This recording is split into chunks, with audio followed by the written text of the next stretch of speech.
తెలంగాణ భవన్లో మాజీ మంత్రి హరీష్ రావు మాట్లాడుతున్నారు. లైవ్లో చూద్దాం. రక్షణ లేకపోతే డిసెంబర్ 9 అర్ధరాత్రి చిదంబరం ప్రకటన వచ్చేదా? దీక్ష చేయకపోతే ఢిల్లీ దిగొచ్చేదా? కేసీఆర్ దీక్ష ఫలితం, అమరుల త్యాగ ఫలితం నేటి తెలంగాణ రాష్ట్రం. దీక్షే లేకపోతే తెలంగాణ ప్రకటనే రాదు. ఈ ప్రకటన వచ్చిందంటే కేసీఆర్ పోరాటం, కేసీఆర్ దీక్ష. ఇలా ఎవరెవరో ఏదో మాట్లాడుతుండొచ్చు, కానీ కేసీఆర్ గారు నిజంగా ఇలా చరిత్ర అంటూ మాట్లాడితే, తెలంగాణ ఉద్యమ చరిత్రలో మాట్లాడితే కేసీఆర్ అంటే పోరాటం, కేసీఆర్ అంటే త్యాగం. రేవంత్ రెడ్డి గురించి కూడా తెలంగాణ ఉద్యమం గురించి చెప్పాలంటే, రేవంత్ అంటే వెన్నుపోటు, రేవంత్ అంటే ద్రోహం. తెలంగాణ ఉద్యమానికి ద్రోహం చేసిన వ్యక్తి ఎవరైనా ఉన్నారంటే రేవంత్ రెడ్డి, వెన్నుపోటు పొడిచిన వ్యక్తి ఎవరైనా ఉన్నారంటే రేవంత్ రెడ్డి. ఎందుకంటే రాజీనామాలు చేయండి అయ్యా అంటే జిరాక్స్ కాగితాలు ఇచ్చిన వ్యక్తి. అరే ఉద్యమానికి గెలిచి రావయ్యా అంటే జై తెలంగాణ నుండి తుపాకీ పట్టుకొని కాలుస్తా అని రైఫిల్ పట్టుకొని బయలుదేరిన రైఫిల్ రెడ్డి రేవంత్ రెడ్డి. అంటే రేవంత్ అంటే ద్రోహం, రేవంత్ అంటే వెన్నుపోటని రాయాలి. తెలంగాణ ఉద్యమ చరిత్ర అంటూ రాస్తే రేవంత్కు ఉన్నటువంటి స్థానం ఒక ద్రోహం, ఒక వెన్నుపోటు. ఇలా ఆయన తెలంగాణ తల్లిని మారుస్తుండు. ఇలా రాష్ట్ర వ్యాప్తంగా తెలంగాణ తల్లిని మార్చి కలెక్టరేట్లలో ఒక రేవంత్ రెడ్డి సృష్టించిన తల్లిని పెడతా ఉన్నాడు. ఇలా తెలంగాణ తల్లి అనేది తెలంగాణ ఉద్యమంలో తెలంగాణ భావోద్వేగాల మధ్య, పోరాటాల మధ్య పుట్టిన తల్లి తెలంగాణ తల్లి. ఆ తెలంగాణ తల్లి అసలైన తెలంగాణ తల్లి. ఆ తల్లిని తెలంగాణ ప్రజలు ఊరూరా వాడవాడ వాళ్ళే సొంతంగా పెట్టుకున్నారు. రాష్ట్రంలో కొన్ని వేలాది తెలంగాణ తల్లి విగ్రహాలు ఉన్నాయి, వేలాది తెలంగాణ తల్లి విగ్రహాలు ఉన్నాయి. అది ప్రజలు పెట్టుకున్న తల్లి, భావోద్వేగాల మధ్య పెట్టిన తల్లి, తెలంగాణ అస్తిత్వానికి ప్రతిరూపం ఆ తెలంగాణ తల్లి. కానీ ఇలా రేవంత్ రెడ్డి ఆ తెలంగాణ తల్లిని మార్చి ఈయన ఒక నకిలీ తల్లిని సృష్టించిండు. ఇలా ఆనాడు ఉద్యమంలో పుట్టిన తెలంగాణ తల్లి దీవెనలతో, ఆశీర్వాదంతోనే ఇవాళ తెలంగాణ రాష్ట్రం ఏర్పడ్డది. కానీ నువ్వు ఆ తల్లిని మార్చే హక్కు ఇవాళ రేవంత్కు లేదు. నువ్వెన్నడూ ఉద్యమంలో పాల్గొనలే, నువ్వెన్నడూ జై తెలంగాణ అనలే, నువ్వెన్నడూ జైలుకు పోని రేవంత్ రెడ్డికి తెలంగాణ ఉద్యమంలో పుట్టిన తల్లిని మార్చే హక్కు ఉన్నదా? ఇలా తెలంగాణ ప్రజలకు ఉద్యమంలో ఆనాడు కేసీఆర్ నాయకత్వంలో పుట్టిన తెలంగాణ తల్లే మా తల్లి అని తెలంగాణ ప్రజలు అనుకుంటున్నారు. ఇలా రేవంత్ సృష్టించిన తల్లి నకిలీ తల్లి. ఆ తల్లి చేతిలో నుంచి బతుకమ్మని తీసేసిండు. తల్లి చేతిలో బతుకమ్మ లేని తల్లి తెలంగాణ ప్రజలకు బతుకునివ్వదు, భరోసానివ్వదు. రేవంత్ మాట్లాడిండు, ఏమన్నాడు ఆ రోజు?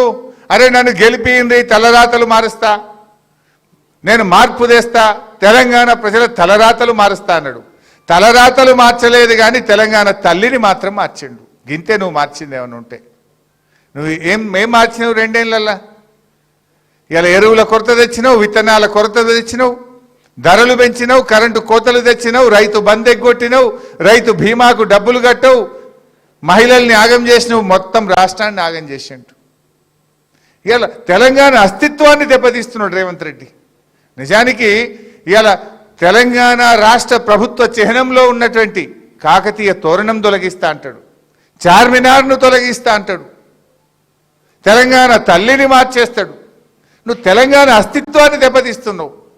మొన్నెప్పుడో రామోజీ ఫిలిం సిటీకి పోయిండు. ఆడబోయి అంటాడు, రవీంద్ర భారతి అవార్డుల కంటే రామోజీ ఫిలిం సిటీ అవార్డే గొప్పదట. ఇది తెలంగాణ అస్తిత్వాన్ని దెబ్బతీయడం కాదా? రవీంద్ర భారతిలో ఏ అవార్డులు ఇస్తాం? దాశరథి గారు అవార్డు ఇస్తాం, కాళోజీ గారు అవార్డు ఇస్తాం, గద్దరన్న అవార్డు ఇస్తాం. అంటే తెలంగాణ ఉద్యమ ప్రతిరూపం, తెలంగాణ జాతి గర్వించదగ్గ కాళోజీని చిన్న చేసి మాట్లాడతావు, దాశరథి గారిని చిన్నగా చేసి మాట్లాడతావు, గద్దరన్న అవార్డును చిన్నగా చేసి మాట్లాడి ఫిలిం సిటీ అవార్డే గొప్పగున్నదని మాట్లాడితే రేవంత్ రెడ్డి తెలంగాణ ద్రోహి కాదా? ఇది తెలంగాణ అస్తిత్వాన్ని దెబ్బతీయడం కాదా? తెలంగాణ తరాల మీద భవిష్యత్తును ఇలా దెబ్బతీసే విధంగా వ్యవహరిస్తూ ఉన్నాడు. మరి ఇవన్నీ విషయాల పట్ల కూడా మనం జాగ్రత్తగా ఉండాలి. సరే, ఆ గ్లోబల్ సమ్మిట్, ఆ కథలు ఇంకా చాలా ఉన్నాయి చెప్పేటి, ఇది సందర్భం కాకపోవచ్చు. అయితే ఒకటి నిన్న చూస్తుంటే గుర్తొచ్చింది, అదేంది ట్రంప్ రోడ్ అని పెడతారట హైదరాబాద్లో. అని ఎందుకే ట్రంప్ రోడ్ పెడతావు? మన తెలుగు పిల్లలను మన విద్యార్థులను బేడీలేసి జైళ్ళలో పెట్టినందుకు ట్రంప్ రోడ్డు పెడతావు హైదరాబాద్లో? ట్యాక్సులు పెంచి టారిఫ్లు పెంచి మన దేశాన్ని ఇబ్బంది పెట్టి మన దేశంలో ఇవాళ వ్యాపార సంస్థలు మూతబడి పిల్లల ఉద్యోగాలు ఊడగొట్టినందుకు ట్రంప్ పేరు పెడతావా? ఏం చేసిండు ట్రంప్? ఇలా మన పిల్లలు హైదరాబాద్ అమెరికాలో ఉద్యోగాలు రాక నానా ఇబ్బందులు పడుతున్నారు.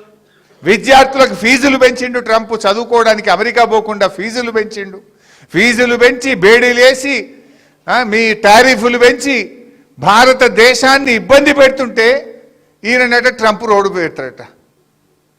ఇది భారతీయులను అవమానించడం, ప్రజలను అవమానించడం. ఎవడన్నా ట్రంప్ పేరు పెడతాడు? ట్రంప్ అంటాడు మన నోట్బుక్ ఎత్తగొడుతున్నాడు, మన టారిఫ్లు పెంచుతుండు, బేడీలేసి మన పిల్లల్ని అవమానపరిచి అత్యంత అవమానకరంగా మన పిల్లల్ని దేశం నుంచి ఎల్లగొడుతుంటే జైళ్ళలో పెడుతుంటే వాని పేరు పెడతా అంటే అసలు నువ్వు ఏం మనిషివి? నీకేమైనా సోయి ఉందా లేదా నాకైతే అర్థమవుతలేదు. ఇంకా చాలా విషయాలు ఉన్నాయి, అవి సమ్మిట్ది మళ్ళీ మాట్లాడుకుందాం. కానీ ఉద్యమానికి వస్తే మా వినోదన్న ఒక మంచి పాయింట్ చెప్పిండు. కాంగ్రెస్ వాళ్ళు సోనియమ్మ ఇచ్చింది అంటుండ్రు. నిజంగా మరి డిసెంబర్ 23 కూడా మనం తెలంగాణ విద్రోహ దినాన్ని 21 కదా 23 కూడా మనం విద్రోహ దినం జరపాలి. అప్పుడు కూడా సోనియమ్మ తెలంగాణ ఎగబెట్టింది, ఇచ్చిన తెలంగాణ వెనుకకు తీసుకున్నదనే చర్చ కూడా మనం ప్రజల్లో పెట్టాలి. ఇవాళ ఇదే రేవంత్ రెడ్డి ఏమన్నాడు? సోనియా గాంధీ బలిదేవత అన్నాడు. 500 మంది పిల్లల చావుకు కారణం సోనియా గాంధీ. ఇచ్చిన తెలంగాణ వెనక్కు తీసుకోవడం వల్లనే ఈ పిల్లలు బలిదానాలు చేసుకున్నారని మాట్లాడిన రేవంత్ రెడ్డి ఇలా మాట మార్చిండు. అది నోరో మోరో నాకైతే తెలియదు.